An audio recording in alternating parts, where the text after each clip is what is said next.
Welcome to Lifing 101, a journey through life's experiences, challenges, and interpretations. An intriguing and soul-refining podcast that explores the countless twists of life. Get ready to be amused, enlightened, entertained, empowered, and inspired. Hosted by Tina C. Christian, your MC with the LPC, and guest co-host Lorenda McKinney, your MC with the PhD. Welcome, lovely listeners, to an exciting episode of Lifing 101 podcast, where we dive into life's little mysteries and offer you insights to help you lead a happier, more fulfilling life. I'm your MC with the LPC, Tina C. Christian, navigating y'all through this journey up and down and all around on this emotional roller coaster we call life. And I'm your MC with the PhD, Lorenda McKinney. So grab your favorite beverage, find a comfortable spot, sit back and relax while we embark on this restorative journey together. Good morning, afternoon, and or evening out there.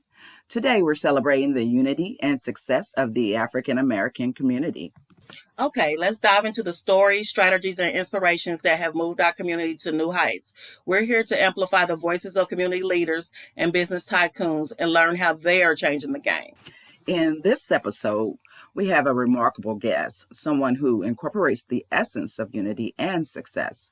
But before we bring them on, let's talk about the power of unity in the African American community. Unity has always been at the heart of our community's progress, from the civil rights movement to the Harlem Renaissance. We've achieved incredible feats when we stand together. Our unity is not just about joining forces for a common goal. It's about lifting each other up, supporting one another's dreams, and creating a network of success that benefits us all.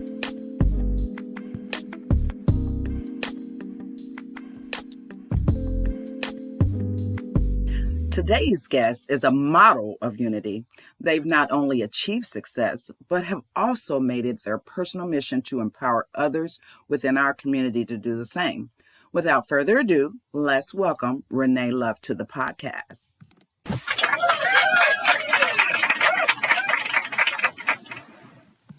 Hey, Renee, thank you so much for joining us today.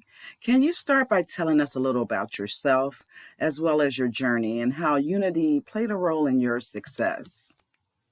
Of course, Tina, and it's a pleasure to be here. I'm Renee, 52, married. I live in Missouri. I have 3 children, a host of grandkids, and 2 parents that demand my time all the time. When I'm not taking care of my family, which is my number one priority, I'm working. I've been in the nursing field for 35 years.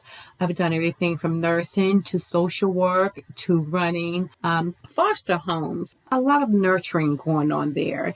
That's just who I've always been. So I'm a provider at home and a provider at work, 24/7. That's just my nature, who I am. I always have been. I'm from Washington, D.C., a tight-knit community where other parents were allowed to discipline us. It made us, better kids, a place where respect was demanded. I grew up where we supported one another, businesses. Anything that the corner store had, our neighborhood had. We did everything from fish fries. We would buy food from other people's homes. We would buy makeup.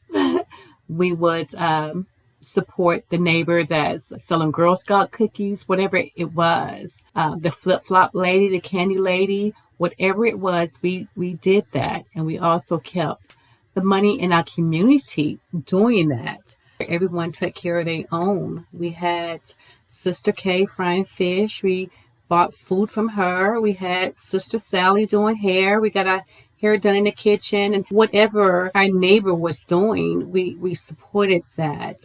They were able to discipline us, made us who we are today. I think that's where I first was introduced to unity. Yes, I also believe we need to invest in our youth, provide them with opportunities to learn and grow, and mentor them as they navigate through life. Additionally, supporting African American owned businesses, and their initiatives is crucial. When we uplift each other economically, we create a stronger foundation for our community's success.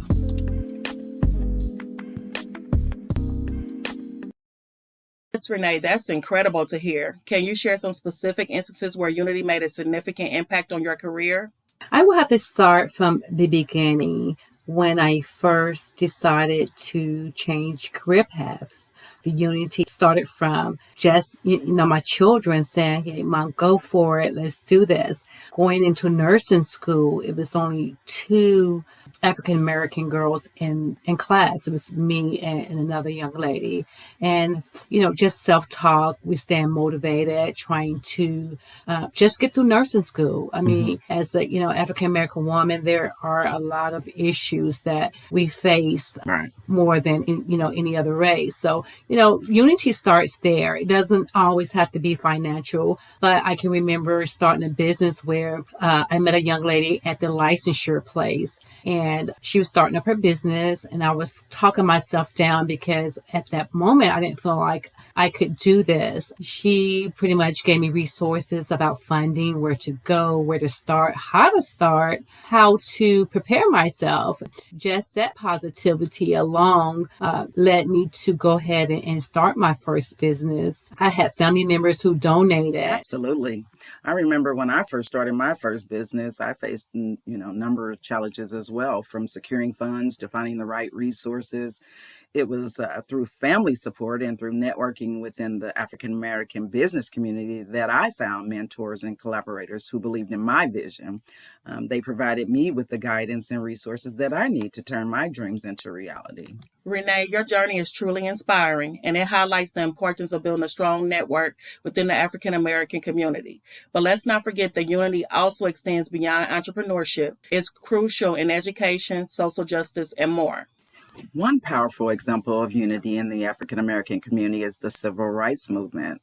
Leaders like Martin Luther King Jr., Rosa Parks, and countless others came together to fight for justice and equality.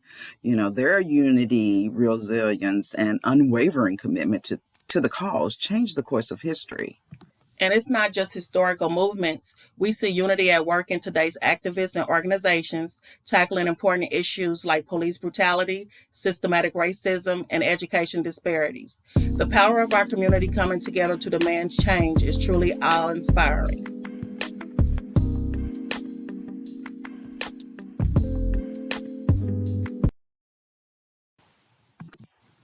Now, let's shift our focus to the future. How can we continue to foster unity in our community and empower the next generation of African American leaders? So we kept our money in our community, and it was growing, it was thriving. I believe if we continue to do that, we will find out that the biggest threat to society is unity. Things that we don't have. Got the Rihanna's, we got the Beyonce and Jay-Z's, where that wealth is being created. Right. And the fact that, I feel like they have billions of dollars. These are the people with the resources to help us out. I mean, it goes back to where I told you when I was growing up, we all supported one another, and just doing that helps, others get motivated because they have the backing that they need. And, unity is key. Absolutely. Education, mentorship, and economic empowerment are key pillars of building unity and success in the African American community. I'd like to say to everyone listening, we have an incredible legacy of unity and success within our community. Let's continue to build on that foundation, support one another's dreams, and work together to overcome any obstacles that may come our way. We are unstoppable when we stand together. In the sense of African American unity and community building, to bring people together and create a sense of togetherness, I'd like to leave you with a very thought-provoking quote by Dr. Joy Guru, author of the book, Post-Traumatic Slave Syndrome, America's Legacy of Enduring Injury and Healing. So the quote goes, "We can ill afford to swallow whole what is called culture. We can ill afford to swallow that because it's poison in the cookies. And the only way to get the poison out of the cookies is not someone from the outside looking in, but those who are living in this, to be able to look at themselves and assess it with a level of dignity, a level of safety, that perpetuates a sense of well-being and healing. Go and ponder that. Remember, unity is our strength, and together we will continue to rise and achieve greatness. That's a wrap for today's episode. Please stay tuned until next time. Keep glowing up. Thank you, lovely listeners, for tuning in to Lifing 101 podcast in today's episode. We about to glow up. Stay hopeful and stay curious. Before we part ways, we invite you to share your own stories, thoughts, and reflections with us. Connect with us on social media, reach out through our website, or simply leave a comment on your preferred podcast platform. Feel free to leave us in voicemail at 816-607-1243 with any thoughts, concerns, or questions that you'd like shared on Lifing 101 or just answered or addressed. If you prefer to send us an email, feel free to do so by sending it to our website, lifing101pod.com, or send us an email to info@lifing101pod.com. Your insights and experiences enrich our shared understanding of this incredible journey we're all a part of. Please subscribe to this podcast and follow our website, lifing101pod.com, and find and follow us on your favorite social media platforms. Stay hopeful, stay curious, and keep embracing the vibrant, unpredictable, and awe-inspiring journey that we call life. Goodbye for now, and may your days be filled with endless wonder.